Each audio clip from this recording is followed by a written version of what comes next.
O ar me faltou. Ali, na terra úmida do meu próprio jardim, jazia a fotografia da minha irmã, Graça. A moldura de prata, um presente de mãe que guardo há 30 anos, estava manchada de lama. As minhas mãos, trêmulas, mal conseguiam segurá-la.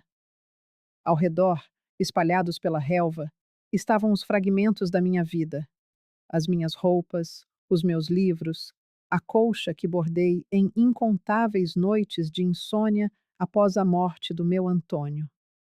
Tudo atirado fora, como se fossem detritos. Como se eu fosse um detrito. Talvez você, que me ouve agora, de qualquer cidade que seja, já tenha sentido o chão desaparecer sob os seus pés. Se sim, sabe do que falo. E peço que partilhe esta história, pois o que estou prestes a revelar é um alerta que precisa de ser ouvido. Era uma quinta-feira. Fazia precisamente 3 dias que eu tinha enterrado a minha irmã mais nova, a única pessoa no mundo que ainda me ligava todos os domingos só para saber se eu estava bem. 3 dias que eu não conseguia estancar as lágrimas. 3 dias que o meu coração estava tão fraturado que respirar era um esforço consciente. E foi nesse exato momento de vulnerabilidade, quando eu mais precisava de amparo, que o meu filho Ricardo e a mulher que ele escolheu para esposa decidiram mostrar-me o meu lugar. Apanhei o meu vestido azul, o que uso para ir à missa, completamente amarrotado e sujo pela umidade da relva. Os meus olhos ardiam, mas as lágrimas haviam secado. Creio que o meu corpo, exausto de tanto chorar nos últimos dias, já não tinha mais nada para dar. A porta da frente abriu-se e lá estava ela. Carolina, a minha nora há 4 anos, com aquela expressão fechada que sempre me dirigia. Segurava a porta como uma sentinela a proteger o seu território. Ah, a senhora voltou, disse ela, a voz desprovida de qualquer emoção. Pensei que fosse demorar mais na casa da sua outra filha. Carolina, o que significa isto? Por que é que as minhas coisas estão no jardim? Ela suspirou, como se a minha mera existência fosse um inconveniente.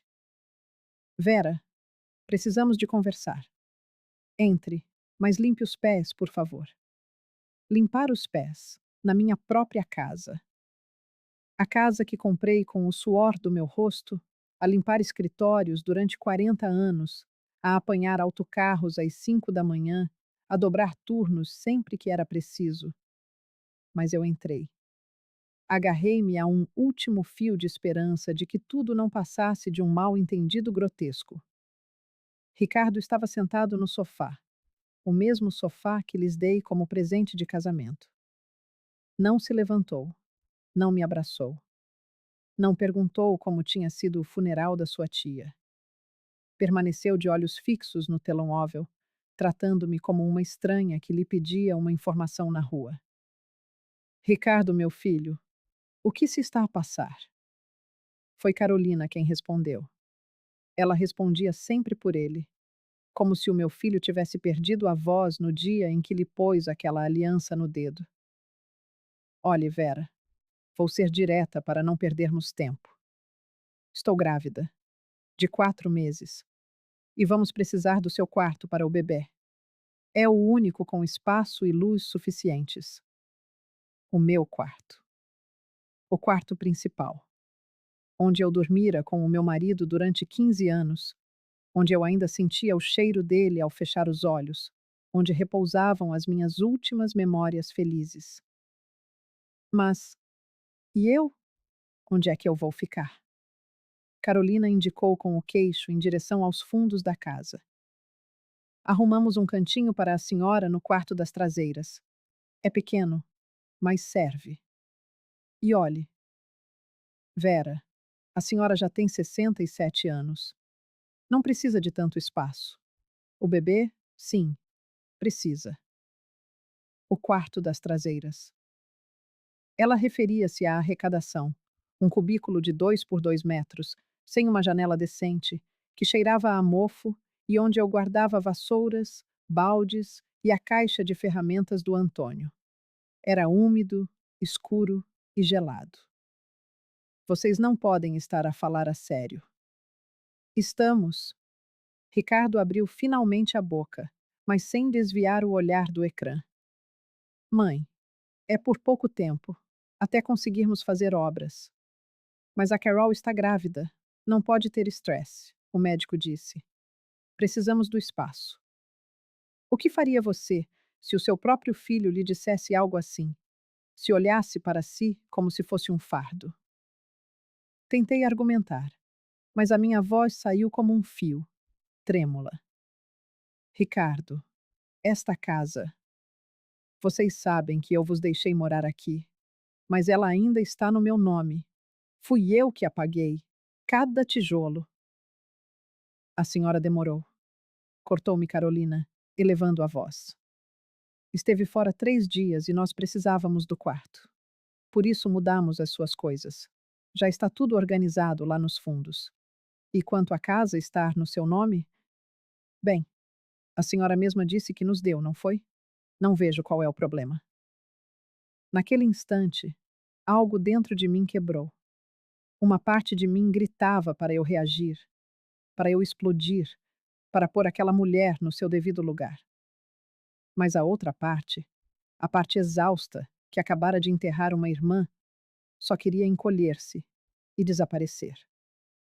Posso, ao menos, ir buscar as minhas coisas ao jardim? Claro, mas deixe só o essencial no quartinho, está bem? É mesmo pequeno, e ainda temos de guardar lá umas caixas.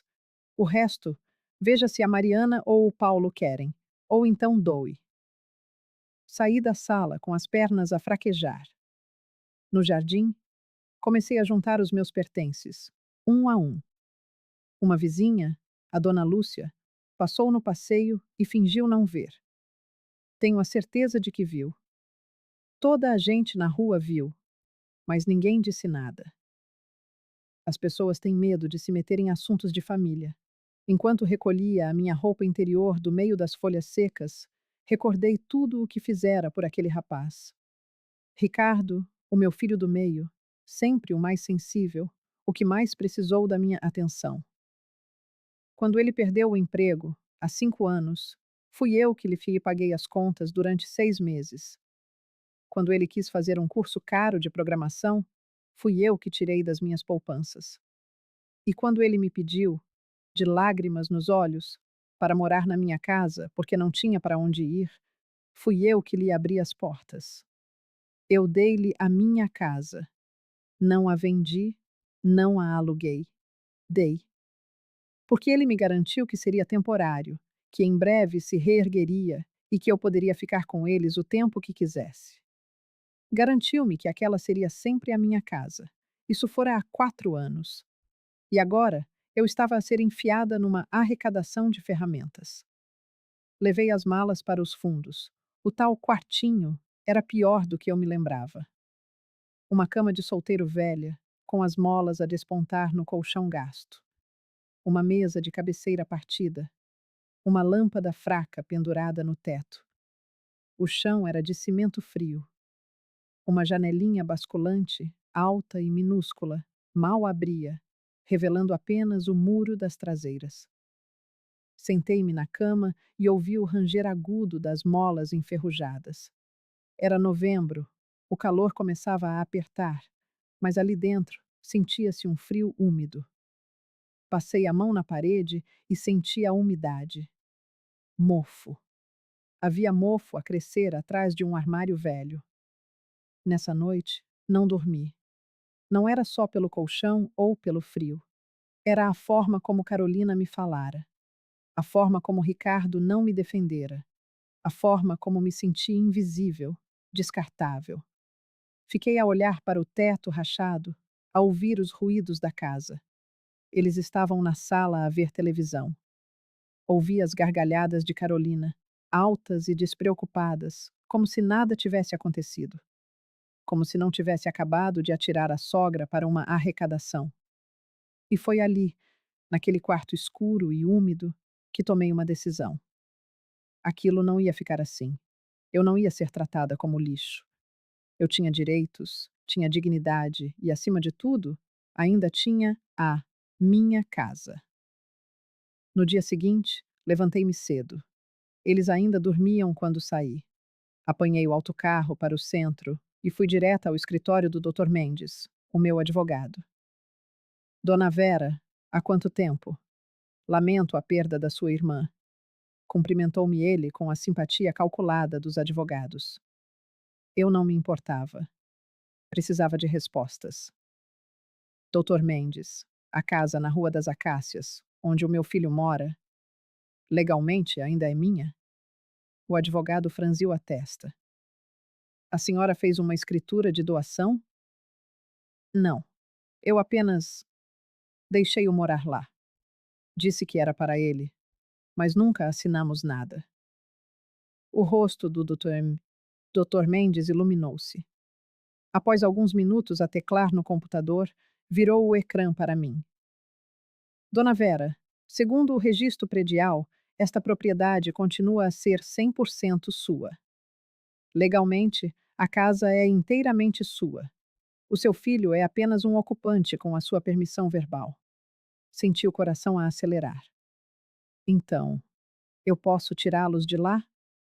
Tecnicamente, sim, mas por ser seu filho, o processo é mais delicado. Por que me pergunta isto? Contei-lhe tudo. O quarto, as coisas no jardim, o desprezo. Ele ouviu atentamente, a tomar notas. Dona Vera, isso é abuso de idoso. A senhora tem noção disso, certo? Podemos tomar medidas legais imediatas. Ainda não. Primeiro, preciso de perceber até onde isto vai. Ele olhou para mim, sério. A senhora tem alguma conta bancária conjunta com ele? Tenho. Uma poupança. Ele é o segundo titular, para o caso de eu precisar de alguma coisa. Verifique essa conta. Hoje. Agora. Saí do escritório com o coração na boca e fui direto ao banco.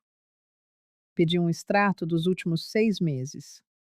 Quando a funcionária me entregou os papéis, as minhas mãos voltaram a tremer. Levantamentos, transferências avultadas. 5.000 euros aqui, 8.000 ali, 12.000 na semana anterior. Compras em lojas de luxo, eletrônica, restaurantes caros. Menina, qual é o saldo da conta, por favor? Ela digitou e olhou para mim com um misto de pena e constrangimento. 847,52 euros, dona Vera. Eu tinha depositado 180.000 euros naquela conta. As economias de 40 anos de sacrifícios. Dinheiro para a minha velhice, para não dar trabalho a ninguém, para os meus remédios, talvez uma viagem. O meu filho tinha levado quase tudo. Quando voltei a casa, ao fim da tarde, Carolina viu-me entrar pelos fundos. Vera, vamos sair para jantar. Há restos no frigorífico que a senhora pode aquecer. Nenhum convite. Nada. Fiquei no meu quartinho, a comer uma sopa fria diretamente do tacho, a processar as descobertas do dia. E lembrei-me de um conselho do Dr. Mendes, de há anos. Dona Vera, nunca diga a ninguém quanto dinheiro tem. As pessoas mudam. Eu tinha contado a Ricardo, achando que isso lhe daria segurança. Em vez disso, pintei um alvo nas minhas costas. Naquela noite, deitada naquela cama horrível, pela primeira vez em dias, eu não chorei. A tristeza dera lugar a outra coisa. Algo frio, metódico, calculista. Eles achavam que eu era uma velha tola, fácil de manipular. Achavam que eu ia baixar a cabeça e agradecer o teto que me davam. Mas não sabiam que eu tinha uma carta na manga. Uma carta com o carimbo do cartório e a minha assinatura. E eu ia jogá-la na hora certa. Na manhã seguinte, fingi que estava tudo bem. Preparei o pequeno almoço. Carolina desceu, de roupão, e fez uma careta. Não quero pão, estou enjoada. Grávida, lembra-se? Faça-me uma vitamina. Fiz a vitamina em silêncio. Ah, e Vera, a minha mãe vem cá almoçar amanhã. Faça aquela sua lasanha, sim, e limpe a casa a fundo, que a minha mãe é muito exigente. Ricardo desceu logo a seguir, aprumado no seu fato. Ironicamente, eu tinha lhe arranjado aquele emprego. Mãe, empresta-me 200 euros? Vou sair com o pessoal do trabalho. Não tenho, filho. Ele olhou para mim como se eu tivesse contado uma anedota sem graça. Como assim, não tem? Você tem sempre. Acabou, Ricardo. Não tenho mais. Ele suspirou, irritado, e saiu sem se despedir. E eu passei o dia a limpar a casa. Deles. A limpar cada canto como se fosse a empregada, enquanto, na minha mente, planeava cada passo para recuperar o que era meu. Enquanto as minhas mãos passavam o pano, os meus olhos vagueavam, reparavam. Havia um sofá novo, que eu nunca tinha visto, um monstro de couro caro que ocupava metade da sala. Na parede, uma televisão de última geração, tão grande que parecia uma janela para outro mundo. O armário da cozinha, antes modesto, agora exibia vinhos de rótulos estrangeiros e queijos importados, cada pedaço custando o que eu gastava numa semana de feira. E um único pensamento martelava na minha cabeça, a cada objeto que eu via. Tudo isto foi comprado com o meu dinheiro. Caminhei até ao quarto principal, o quarto que um dia fora o meu. A porta, entreaberta, era um convite doloroso. Entrei e senti o peito apertar, um nó na garganta a sufocar-me. Era verdade. Tinham mesmo deitado tudo fora. Não restava um único vestígio de mim ali. A cômoda que a minha avó me dera, o espelho antigo com a moldura gasta, as cortinas que eu mesma costurara. Tudo desaparecera. Abri o armário e deparei-me com as roupas de Carolina. Dezenas de peças, muitas ainda com etiqueta. Vestidos, sapatos, malas de marca. Sobre a mesa de cabeceira, uma ecografia. Peguei-a, o papel liso e frio contra os meus dedos. Parecia real, à primeira vista, mas havia algo de errado naquela imagem. Não sou médica, mas já vi ecografias suficientes dos meus netos para saber como são. Esta era genérica, impessoal. Não havia nome de paciente, nem data clara, nem o carimbo de uma clínica. Parecia ter sido tirada da internet.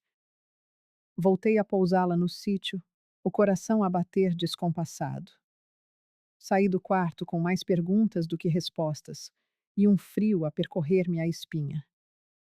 Naquela noite, na quietude da casa adormecida, peguei no meu telemóvel antigo, o único que eu ainda sabia usar. Abri o grupo de WhatsApp da família e escrevi uma mensagem curta para a Mariana e o Paulo, os meus outros filhos. Precisamos de conversar. Algo está muito errado com o Ricardo. Um segundo depois, o telefone vibrava com a chamada de Mariana. Mãe, o que aconteceu? Está tudo bem contigo? E eu contei-lhe tudo. Do outro lado da linha, o silêncio que se seguiu não era de vazio, mas um silêncio denso, pesado, que me disse tudo o que eu precisava de saber. A minha filha estava em choque. Mãe, tens de sair daí. Vem para minha casa, agora. Mas eu respondi, com uma calma que nem eu sabia que tinha. Ainda não, minha filha. Ainda não. Porque um plano começava a formar-se na minha mente, e um plano como este exigia paciência. Os dias que se seguiram foram de pura observação. Eu tornei-me invisível dentro da minha própria casa, e usei isso a meu favor. Passava pela sala e nem Carolina nem Ricardo me notavam, como se eu fosse apenas mais uma peça da nova e cara mobília. E enquanto eles viviam a sua vida de luxo, financiada pelo meu suor, eu anotava tudo num caderninho velho que escondia debaixo do colchão. Cada encomenda que chegava, cada menção a um restaurante caro, cada detalhe que me pudesse ajudar a medir a real dimensão do desastre. A revelação sobre os móveis chegou numa terça-feira. Eu tinha ido à casa da minha comadre Neusa para tomar um café. Foi ela quem me contou, sem fazer a menor ideia do peso das suas palavras.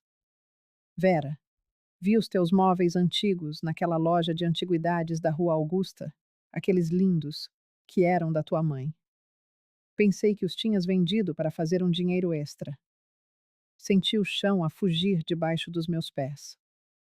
Que móveis, Neusa? A cristaleira, a mesa de jantar de jacarandá, o armário de mogno. Estavam todos lá, na montra. Saí da casa dela sem me despedir direito. Apanhei o primeiro autocarro, com o coração a bater tão forte que me doía no peito. E lá estavam eles. As minhas memórias. As peças que a minha mãe me deixara, com mais de 60 anos de história gravados em cada risco. Entrei na loja. O dono, um senhor de bigode grisalho, saudou-me com um sorriso profissional. Esses móveis na montra, pode dizer-me quem os vendeu? Ele franziu o sobrolho. Essa informação é confidencial, minha senhora. Olhei-o nos olhos. Porque são meus. Foram roubados.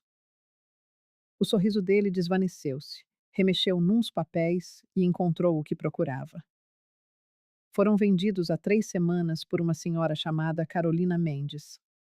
Paguei-lhe R$ 8.000 pelo lote. 8.000. Aquelas peças valiam, no mínimo, 50.000. Senti uma onda de raiva pelos dois. Tem o documento que ela assinou, Tom? Assinou? Ele hesitou, mas deve ter visto algo no meu rosto que o fez cooperar. Fez-me uma cópia do recibo. Lá estava, a assinatura dela, o número do documento, a prova. Voltei para casa com aquele papel a queimar-me na mala. Encontrei Carolina na sala, a pintar as unhas. Carolina, onde estão os móveis que estavam no meu quarto? Desta vez ela olhou para mim e teve a audácia de revirar os olhos. Ah, aquilo. Era tudo muito velho. Vendi. Precisávamos de dinheiro para o enxoval do bebê. Vendeste por R$ 8.000 móveis que valiam 10 vezes mais? Ela encolheu os ombros indiferente. Não sabia. E qual é o problema? Estavam aqui em casa, achei que podia. Naquele instante eu percebi. Carolina não era apenas gananciosa, era estúpida. E pessoas estúpidas cometem erros. Onde está o dinheiro? Gastei. Comprei roupas para mim, porque nada me serve com a barriga a crescer. Coisas para o bebê. Não vi uma única roupa de bebê, nem um berço, nem uma fralda. Mas deixei passar. Ainda não era a hora. Nessa mesma noite, contei ao Dr. Mendes sobre os móveis. Dona Vera, isso é furto qualificado. Guarde esse recibo como se fosse a sua vida. E amanhã, vá ao banco, mude todas as senhas e retire o seu filho das autorizações.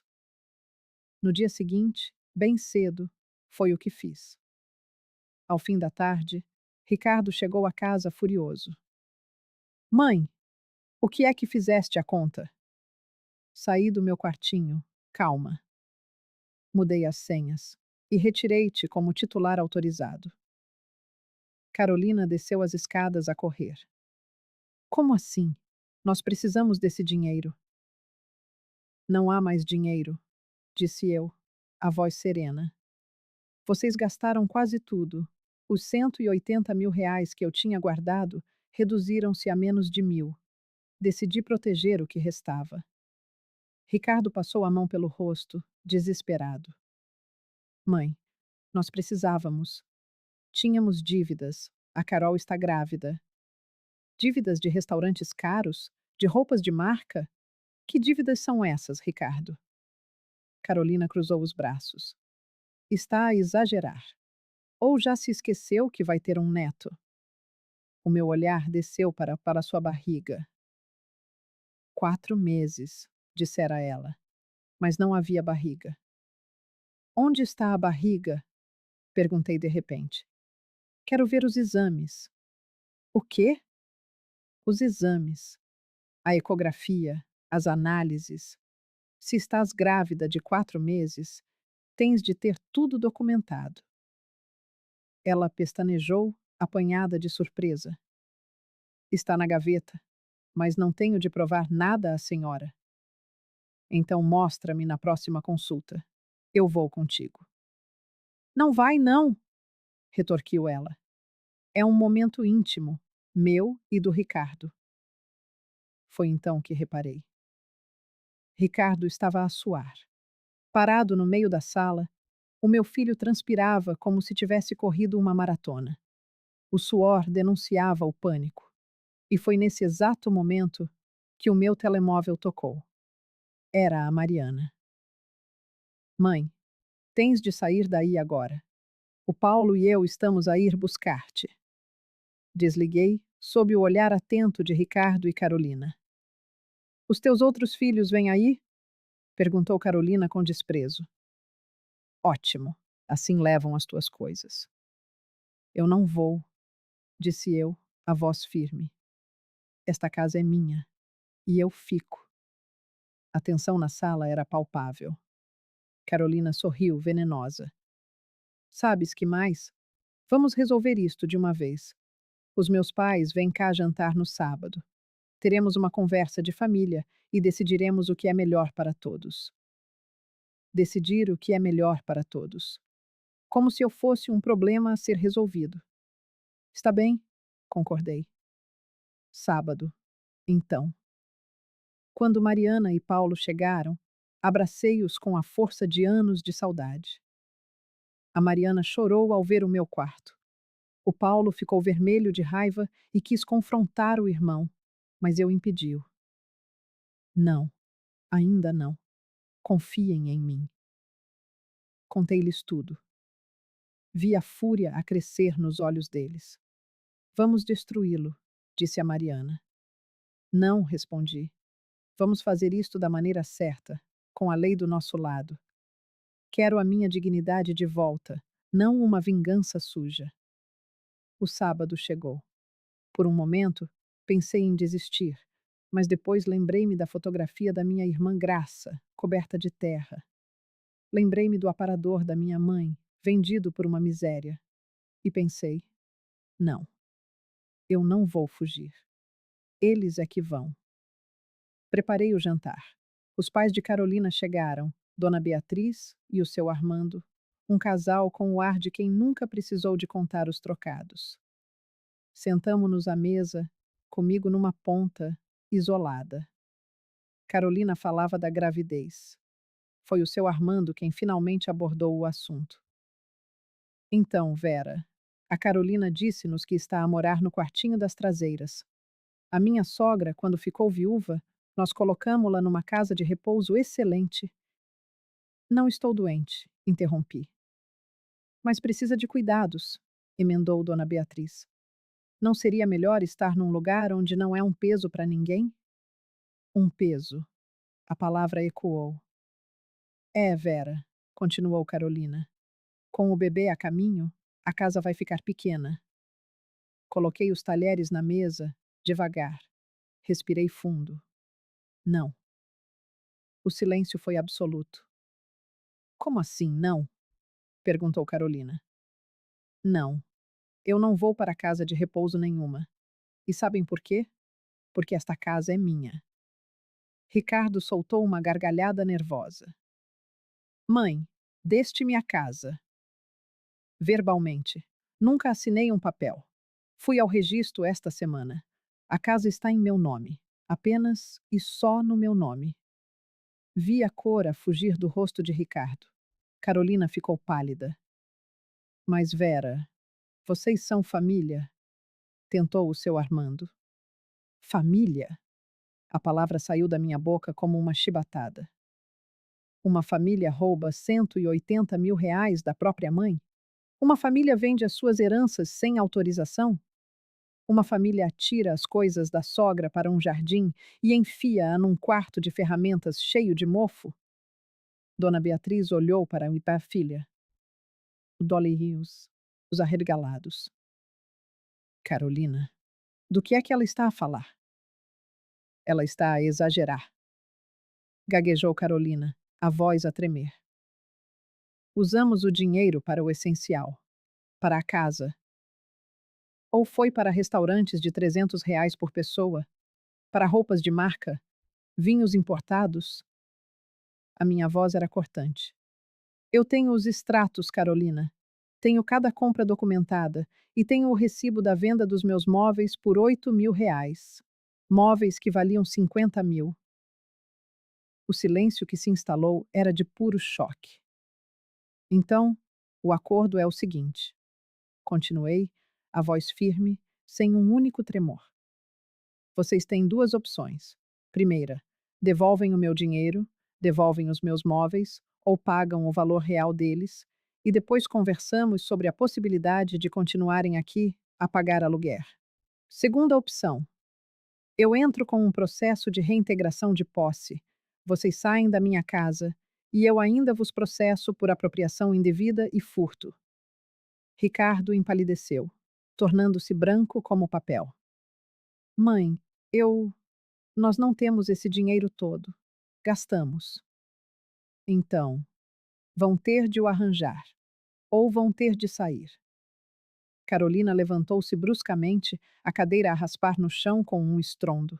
Você não pode fazer isto. Eu estou grávida. Vai pôr o seu neto na rua? Mostra-me os exames, então. Mostra-me que estás realmente grávida, porque eu não vi barriga nenhuma a crescer em ti nos últimos 2 meses, Carolina.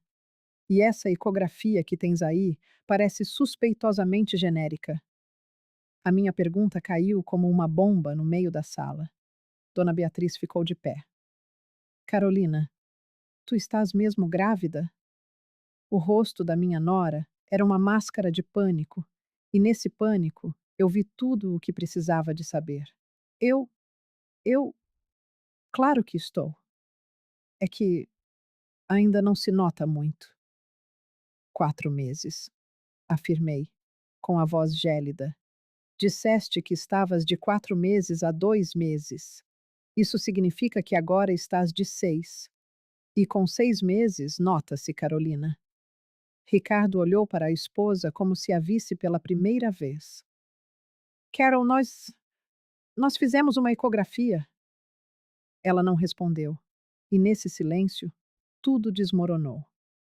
Seu Armando levantou-se também. Vamos embora, Beatriz. Agora. Pai, espera, tentou Carolina, mas o pai já agarrava nas chaves do carro. Quando eles saíram, restamos nós os três. Eu, o Ricardo e a Carolina. E a verdade tóxica a flutuar no ar entre nós. Não é verdade? Pois não, Carol? Perguntou Ricardo, a voz embargada. Diz que não é verdade. Diz que estás grávida. Carolina fuzilou-me com um olhar de ódio puro, um ódio tão intenso que era quase palpável. E então, proferiu as palavras que confirmaram tudo. E se não estiver? E daí? Precisávamos da casa, do dinheiro. Tu és um fraco, Ricardo. Nunca me conseguiste dar nada. Se eu não tivesse inventado esta gravidez, a tua mãe nunca nos teria dado espaço. O meu filho começou a chorar. Um homem de 35 anos a chorar como uma criança. E eu? Eu levantei-me da mesa, peguei no meu prato e voltei para o meu quartinho de ferramentas. A guerra ainda não tinha acabado, mas aquela batalha, essa, eu tinha vencido. Naquela noite, depois do jantar desastroso, não consegui dormir. O meu coração galopava no peito, uma batida irregular e assustadora. Deitada naquele colchão horrível, a olhar para o teto rachado, ouvia os gritos que vinham do andar de cima. Ricardo e Carolina discutiam. Não conseguia perceber as palavras exatas, mas o tom era inconfundível. Raiva, mágoa, decepção. Ouvi algo a partir-se, um estrondo, e depois o choro alto de Carolina, aquele choro performático que ela usava para manipular. Tentei levantar-me para beber água, mas uma tontura forte atingiu-me. A minha mão esquerda começou a formigar. Uma pressão crescia no meu peito, como se alguém estivesse sentado em cima de mim. Um pensamento frio cortou o pânico. Aquilo não era normal. Mas que horas eram? 2 da manhã. Iria eu acordar aqueles dois lá em cima para me levarem ao hospital? Depois de tudo, a dor intensificou-se. Uma dor aguda que irradiava para o braço, para o pescoço. O suor frio escorria-me pela testa. Peguei no telemóvel com as mãos trêmulas e, sem pensar duas vezes, liguei para a Mariana. Alô? Mãe? São 2 da manhã. O que? Filha, consegui dizer, a voz a sair fraca. Eu acho que estou a sentir-me mal. O coração. Ouvi o pânico instantâneo na voz dela. Não te mexas. Estou a ligar para o SAMU agora mesmo. Aguenta, mãe. Fica comigo na linha. Os minutos que se seguiram foram um borrão. Ouvi a Mariana a ligar de outro telemóvel, a sua voz a dar a morada, a dizer: a minha mãe, 67 anos, possível infarte. A palavra infarte ecoou na minha cabeça como um tiro. Seria assim que eu ia morrer? Num quartinho de ferramentas, depois de descobrir que o meu próprio filho me tinha roubado? A porta do quartinho abriu-se. Era o Ricardo, de t-shirt e calções, os olhos vermelhos. Mãe, ouvi-te ao telefone. O que? E então ele viu-me, pálida, banhada em suor, com a mão cravada no peito. Mãe, Carol, liga para o SAMU. Já vem a caminho. Consegui sussurrar. A Mariana já ligou. Ele ajoelhou-se ao meu lado e, pela primeira vez em meses, vi o meu filho de verdade. Não o homem fraco e manipulado, mas o meu menino assustado. Vais ficar bem. Vais ficar bem, eu prometo. Mas as promessas dele já não valiam nada. A ambulância chegou 15 minutos depois.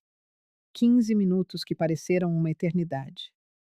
Os paramédicos entraram, fizeram-me perguntas, ligaram-me a aparelhos. Ouvi palavras técnicas que não compreendi totalmente. Taquicardia, angina, possível isquemia. A senhora tem historial cardíaco? Perguntou um deles. Tensão alta. Consegui responder. Tomo medicação. Tem tomado a medicação corretamente? Não, não tinha. Tinha me esquecido nos últimos 3 dias, com toda a confusão. Não lhes disse isso. Puseram-me na maca. Ao passarmos pela sala, vi a Carolina encostada à parede, de braços cruzados, o rosto fechado. Não havia preocupação naquela expressão. Havia raiva. Raiva de mim, por ter estragado o seu plano perfeito. No hospital, a realidade transformou-se numa sucessão vertiginosa de exames, médicos e enfermeiras a entrar e sair. Eletrocardiograma, raio-x, análises ao sangue. Um médico jovem, o Dr. Felipe, veio falar comigo passadas algumas horas. Dona Vera, a senhora teve um episódio de angina. O seu coração está a se sofrer por falta de oxigênio. Não foi um infarte completo, mas foi um aviso sério. Muito sério. A senhora precisa de reduzir o estresse imediatamente.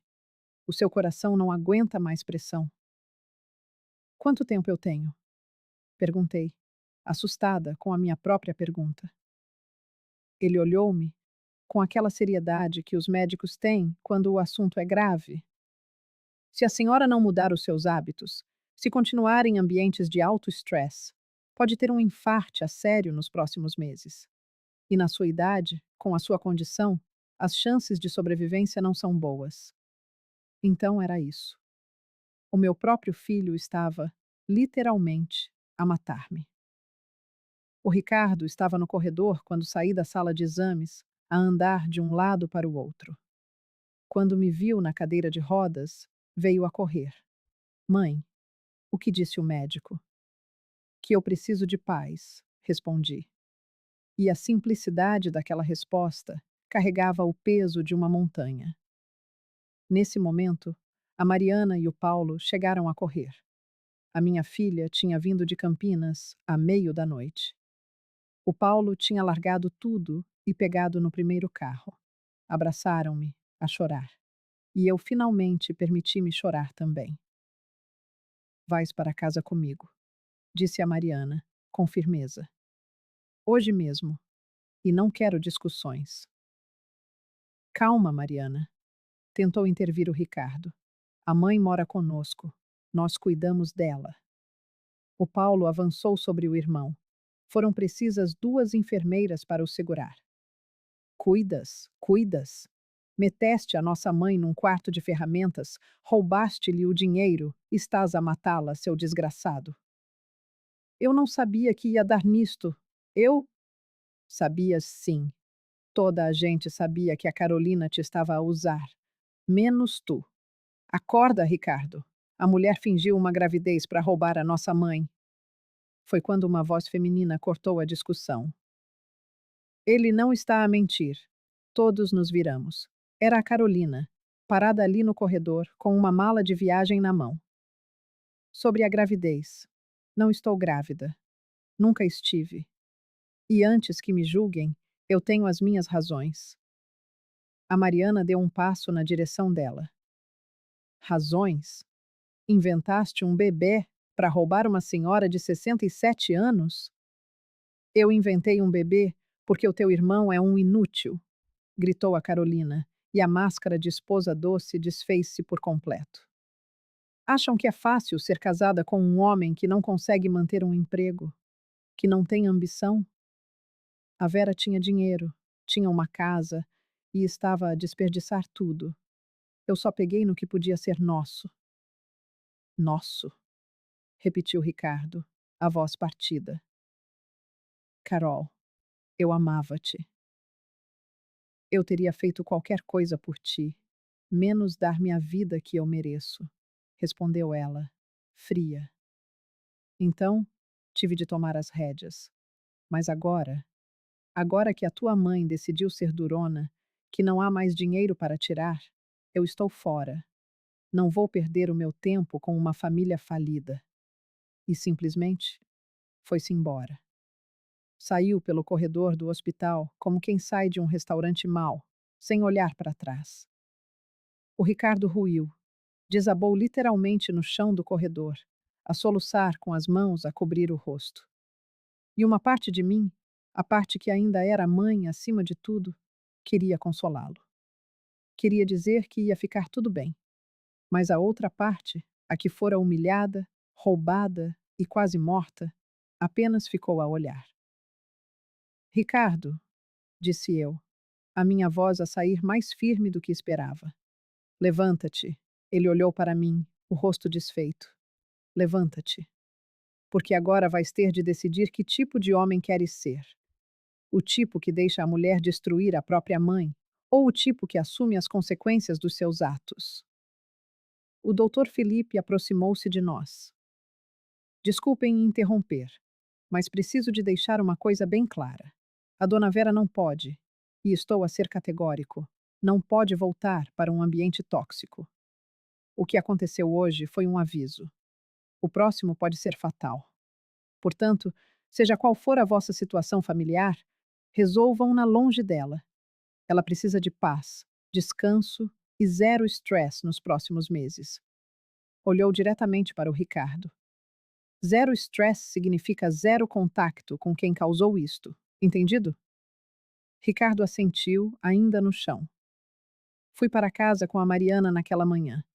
Ela tinha um apartamento pequeno, mas acolhedor em Campinas, com um quarto de hóspedes que tinha vista para um parque infantil. Nada de luxos, mas era limpo, claro e seguro.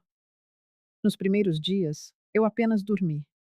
Dormi como não dormia há meses, talvez anos. O meu corpo estava exausto de tensão, de medo, de adrenalina. A Mariana trazia-me chá, fazia-me comida leve, não me pressionava para falar sobre nada. O Paulo ia visitar-me todos os dias depois do trabalho.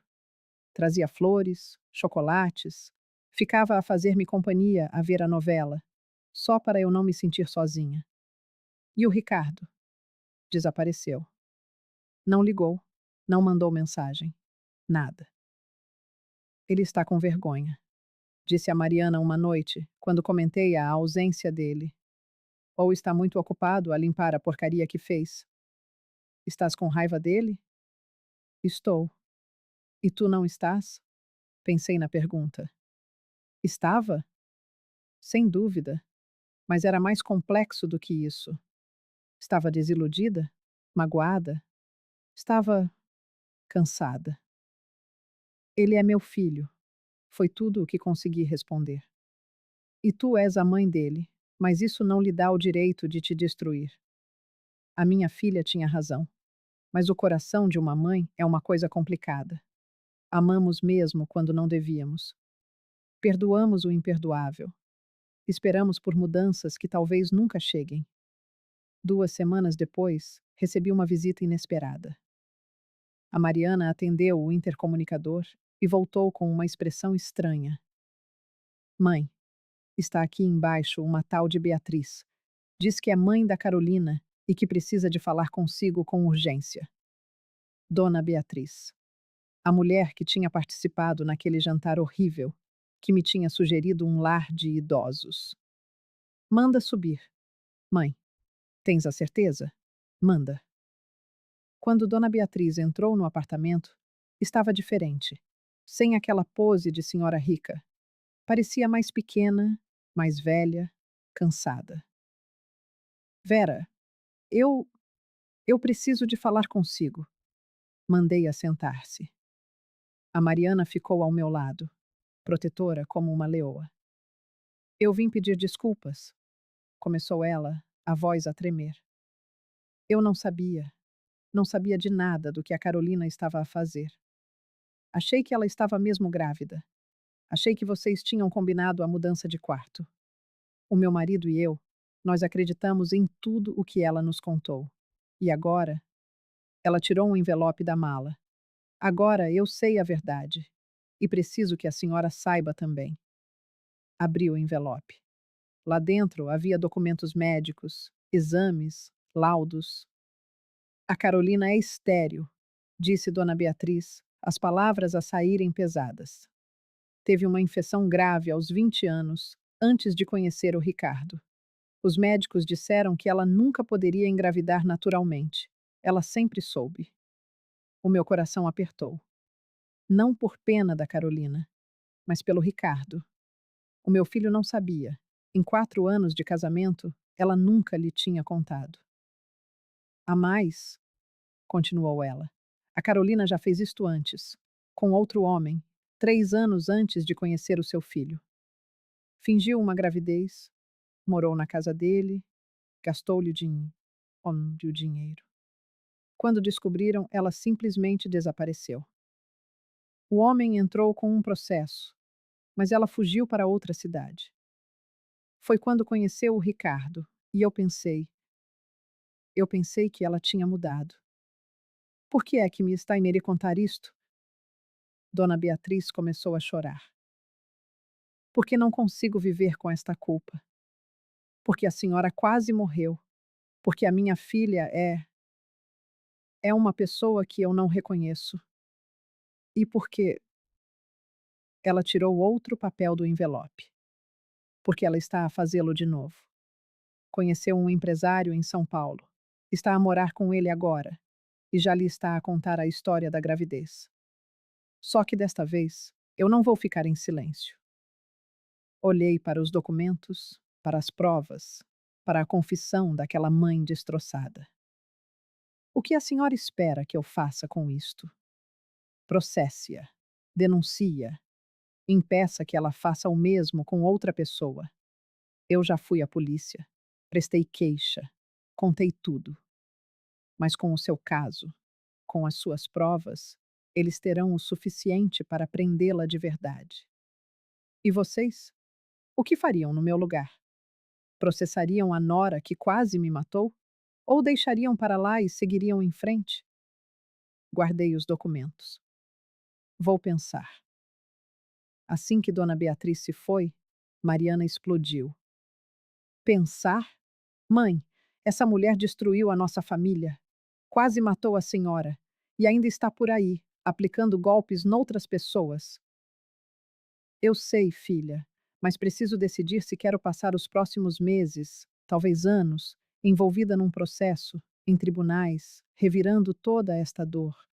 Ou se quero simplesmente viver em paz o tempo que me resta. E o Ricardo? Ele sabe disto tudo? Não sei. E não sei se quero que ele saiba por mim. Mas o destino, ou Deus, ou seja lá o que rege as nossas vidas, tinha outros planos. No dia seguinte, Ricardo apareceu. Estava magro, com olheiras profundas, a barba por fazer. Parecia ter envelhecido 10 anos em 2 semanas. Mãe, disse ele, mal conseguindo olhar-me nos olhos. Eu preciso. Eu sei que veio. Entre. Sentamo-nos na sala. Mariana fez questão de ficar presente. Eu assinei a escritura. Começou ele. A casa está oficialmente no seu nome de novo. Sem comodato, sem nada. É sua. Completamente. Obrigada. E eu juntei o que consegui. Vendi o meu carro, vendi as minhas coisas. Consegui 35.000. Sei que não é nem perto do que nós roubamos da senhora, mas é um começo. Vou pagar o resto aos poucos, nem que leve anos. Ele pousou um envelope na mesinha de centro. A Carolina procurou-me ontem. Continuou, com a voz a falhar. Disse que estava grávida de novo, de outro homem, e que se eu quisesse voltar, ela me aceitaria. Ele respirou fundo. E eu quase aceitei, mãe. Quase. Porque eu sou fraco, sempre fui. Mas aí lembrei-me da senhora deitada naquela maca, do médico a dizer que eu a estava a matar. E percebi que me tornei um monstro. Você não é um monstro, Ricardo. Sou sim. Deixei a mulher com quem me casei humilhar a minha mãe. Roubei da senhora. Fechei-lhe a porta na cara quando mais precisava. Se isso não é ser um monstro, eu não sei o que é. Pela primeira vez, vi o meu filho a enxergar realmente a gravidade do que tinha feito. O que vai fazer agora? Perguntei. Vou recomeçar. De verdade, desta vez. Arranjar um emprego decente, pagar as minhas dívidas, pagar o que lhe devo. E vou fazer terapia, porque preciso de entender por que deixei aquela mulher manipular-me assim. Ele finalmente olhou-me nos olhos. E eu sei que a senhora nunca me vai perdoar. E está tudo bem. Eu não mereço perdão. Mas preciso que saiba que eu sinto muito. Do fundo da minha alma, eu sinto muito. Silêncio. Um silêncio longo, pesado. Eu perdoo-lhe, disse eu. E vi a surpresa genuína no seu rosto. Mas perdoar não significa esquecer. E não significa que as coisas vão voltar a ser como eram. Você quebrou a minha confiança, e a confiança leva tempo para ser reconstruída. Eu sei, e vou trabalhar para isso todos os dias. Ele levantou-se para sair, mas eu impedi-o. Ricardo, a dona Beatriz esteve aqui ontem, viu ficar tenso. Ela contou-me tudo. Sobre a Carolina não poder ter filhos, sobre os outros golpes. Tudo. Ele fechou os olhos, como se o peso daquela informação fosse demasiado. A Carolina está a fazer de novo, com outro homem. E eu tenho as provas.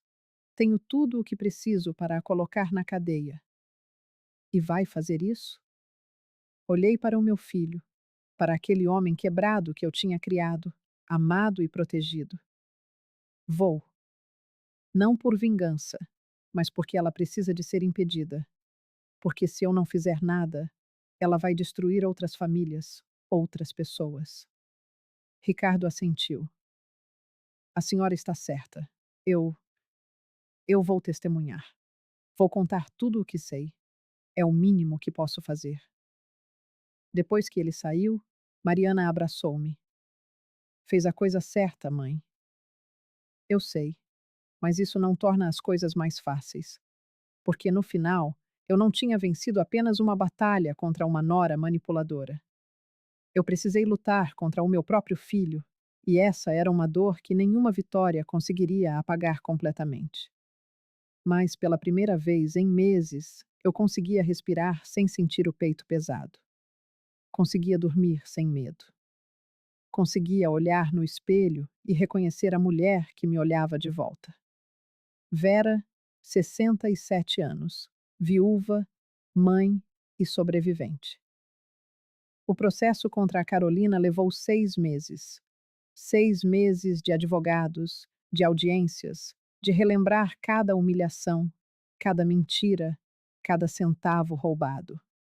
Foi exaustivo. Houve dias em que pensei em desistir, em simplesmente deixar para lá e seguir em frente. Mas toda vez que pensava nisso, lembrava-me da fotografia da minha irmã Graça, coberta de terra no jardim. Lembrava-me da cristaleira da minha mãe, vendida por uma ninharia.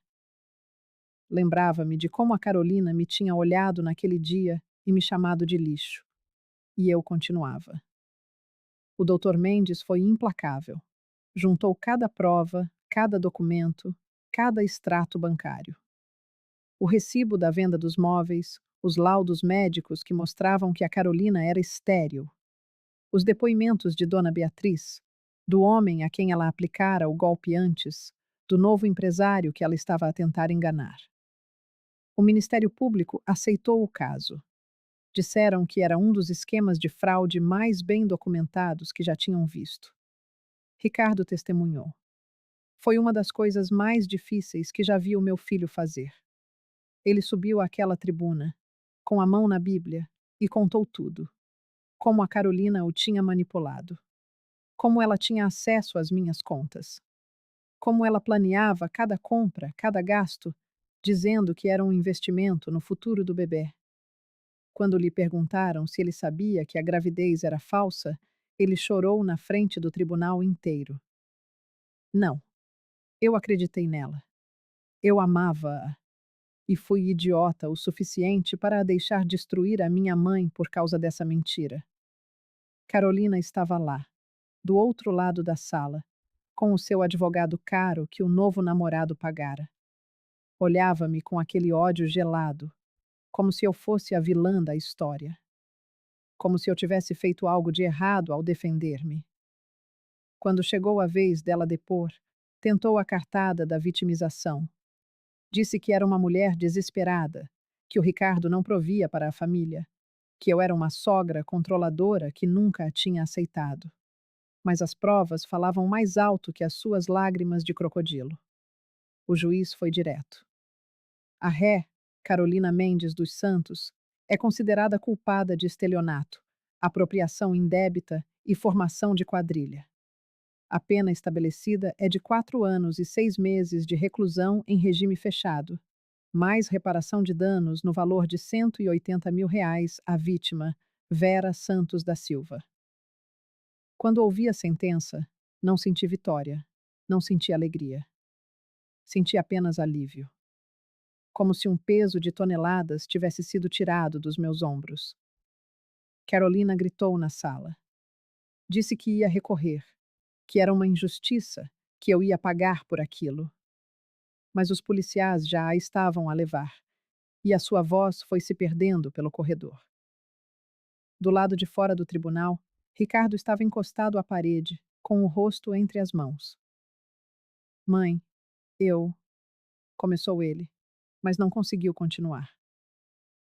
Fez a coisa certa, disse eu, tocando-lhe levemente no braço. Foi corajoso. Não me sinto corajoso. Sinto-me um covarde que acordou tarde demais. Mas acordou. E isso é o que importa. Mariana e Paulo estavam comigo, como sempre estiveram durante todo o processo. Os meus filhos fiéis, que nunca duvidaram de mim, que nunca me abandonaram. Vamos almoçar, disse Paulo, passando o braço sobre o meu ombro. Vamos comemorar. A senhora ganhou, mãe. Mas será que eu tinha ganhado mesmo? A Carolina estava presa. O dinheiro seria ressarcido aos poucos, através da penhora dos seus bens. Mas a minha família estava quebrada. A confiança estava destroçada. E eu quase morri no processo. Vitórias assim têm um gosto amargo. Nos meses que se seguiram, comecei a reconstruir a minha vida, literalmente. Voltei para a minha casa, aquela casa amarela com um jardim na frente que eu tinha comprado com tanto sacrifício. Estava vazia. Ricardo tinha tirado tudo o que era dele e da Carolina. Sobrou apenas o básico: o sofá velho, o frigorífico, o fogão. Os quartos estavam vazios, a ecoar. Mariana e Paulo ajudaram-me a redecorar. Compramos móveis novos, não tão caros quanto os antigos, mas confortáveis, acolhedores. Pintamos as paredes com cores mais claras.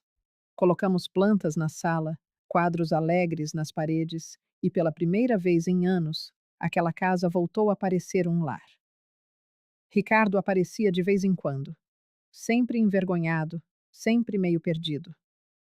Ele tinha arranjado um emprego fixo numa empresa de tecnologia, morava num apartamento pequeno sozinho e fazia terapia toda semana. Como está? Perguntava eu, sempre que ele vinha. A melhorar, acho. É um dia de cada vez. Ele dava-me dinheiro todos os meses. Não muito, mas o que podia. R$ 100 aqui, 200 ali. Dizia que ia levar anos para pagar tudo, mas que ia pagar. Você não precisa? Começava eu sempre. Preciso sim, mãe. Preciso para conseguir olhar-me no espelho. Numa tarde de sábado, 6 meses depois do julgamento, ele apareceu com uma caixa.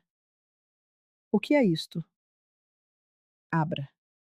Dentro estava a cristaleira da minha mãe. A minha cristaleira. Aquela que tinha sido vendida na loja de antiguidades. Como você. Juntei dinheiro. Voltei à loja todos os meses a perguntar se ainda estava lá. Demorou, mas consegui comprá-la de volta. Não consegui encontrar os outros móveis, mas este aqui, este eu sabia que era o mais importante para a senhora. Passei os dedos pela madeira trabalhada, pelas gavetas delicadas, e chorei. Chorei não pela cristaleira, mas pelo que ela representava. O meu filho estava a tentar consertar o que tinha quebrado. Estava a tentar voltar a ser o homem que eu tinha criado. Obrigada, filho. Obrigado por não desistir de mim, mãe, mesmo quando eu merecia.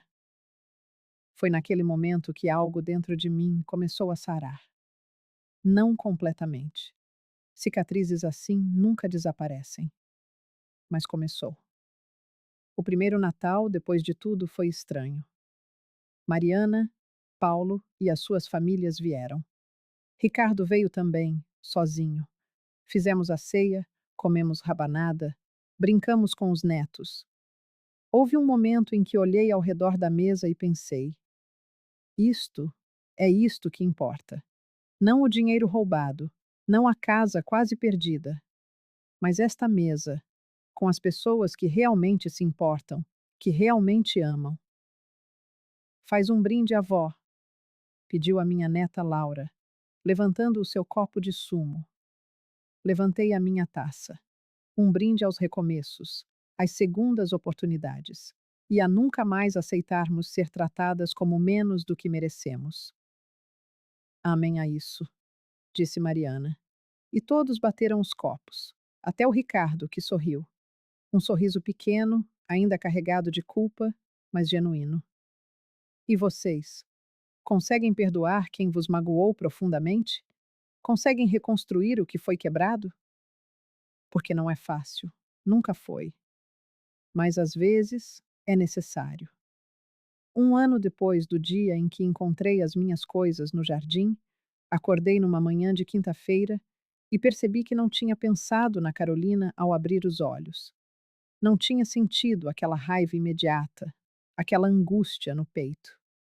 Tomei o meu café na varanda dos fundos, aquela que dava para o jardim. Tinha plantado rosas ali e elas estavam a florescer, vermelhas, vibrantes, vivas. O médico, Dr. Felipe, tinha ficado surpreso na última consulta. A sua pressão está ótima, dona Vera. O coração está estável. Continue assim. Eu estava bem, de verdade, não perfeita. Ainda tinha dias maus, dias em que a tristeza voltava, dias em que me lembrava de tudo e sentia aquela pontada. Mas estava bem. Ricardo ligava toda semana, agora. Não para pedir nada, não para se desculpar pela milésima vez, mas apenas para conversar, para contar como tinha sido a semana, para perguntar como eu estava, para dizer que me amava. E eu acreditava nele, finalmente. Dona Beatriz também mantinha contato. Ela e o marido tinham se divorciado depois de tudo. Ele não aguentou o escândalo, a vergonha de ter uma filha criminosa. Ela morava sozinha agora, e de vez em quando tomávamos um café juntas. Às vezes, pergunto-me onde errei, disse ela, numa dessas tardes. Como é que a minha filha se tornou aquilo? Você não errou. Ela fez escolhas. E as escolhas têm consequências. Ela mandou-me uma carta da prisão. Diz que me odeia, que eu a traí. E você arrepende-se? Ela pensou por um longo momento. Não, porque era a coisa certa a fazer, mesmo que doa. Entendíamos-nos uma a outra, a Beatriz e eu. Duas mães a lidar com as feridas que a própria família tinha causado. Os meus outros filhos, Mariana e Paulo, vinham visitar-me sempre que podiam. Traziam os netos, enchiam a casa de barulho e alegria.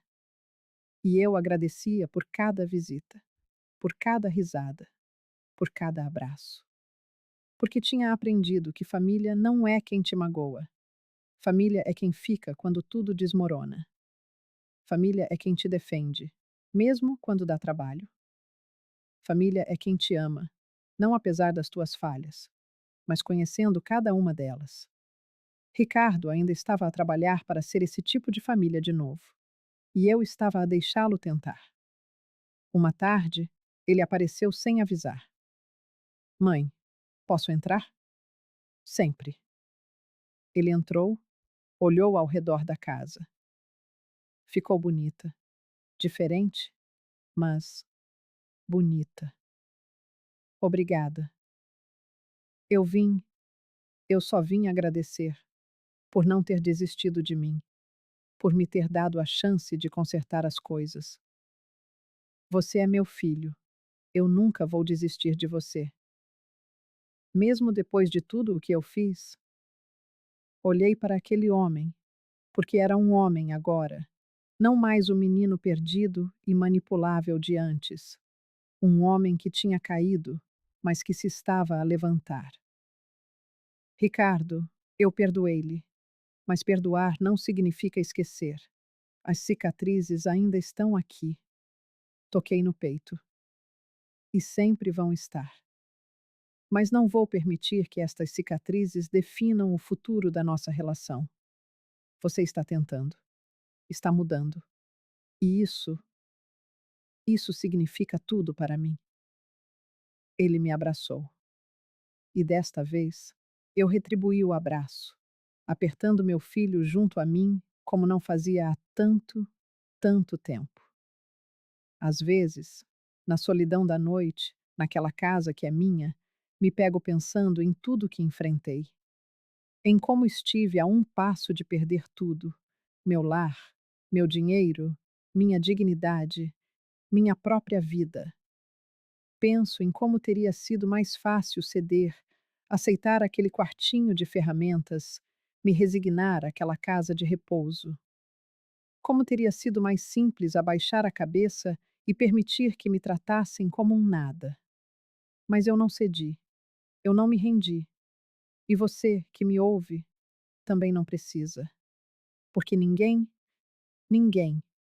tem o direito de roubar a sua dignidade.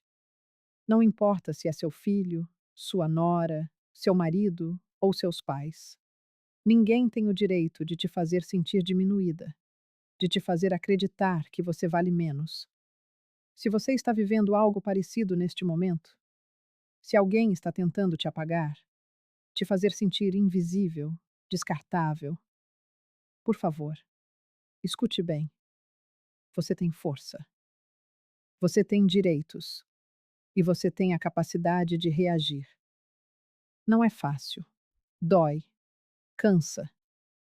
Haverá noites em que você vai querer desistir, mas no final, quando você finalmente atravessar essa tempestade e se olhar no espelho e encontrar um olhar forte te encarando de volta, você saberá que cada lágrima, cada esforço valeu a pena.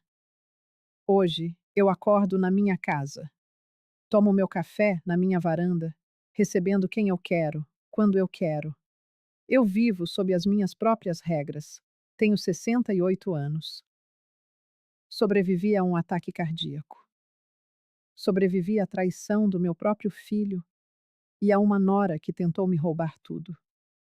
E a verdade é que eu não apenas sobrevivi a tudo isso. Eu venci. Não é a vitória que eu sonhava na juventude, quando acreditava que família era sinônimo de amor incondicional e lealdade cega. A vida me ensinou que a realidade é muito mais complexa, que o amor, para ser saudável, precisa de limites, e que o perdão, para ser verdadeiro, exige uma mudança real. Mas ainda assim, é uma vitória. E todas as noites, quando fecho os olhos na minha cama confortável, no silêncio do meu quarto, eu durmo em paz. Uma paz que vem de saber quem eu sou, do que sou capaz, e da certeza de que nunca mais permitirei que alguém me diminua. Eu sou Vera, 68 anos, viúva, mãe de 3, avó de 5 e sobrevivente. Minha irmã Graça estaria orgulhosa. Minha mãe estaria orgulhosa. E, o mais importante, finalmente, eu estou orgulhosa de mim. Se esta minha história ressoou em você de alguma forma, se você conhece alguém que vive um drama parecido, por favor, compartilhe. Pois quanto mais falarmos sobre o abuso contra idosos, sobre a manipulação familiar e a importância de impor limites, mais pessoas encontrarão a força para lutar. E lembre-se, nunca é tarde para recomeçar. Nunca é tarde para dizer não. Nunca é tarde para reivindicar sua vida de volta. Obrigada por me acompanharem até o fim. Que a minha história inspire em vocês a coragem de lutar pela sua própria. Porque vocês merecem respeito, merecem dignidade e, acima de tudo, merecem ser felizes, sempre.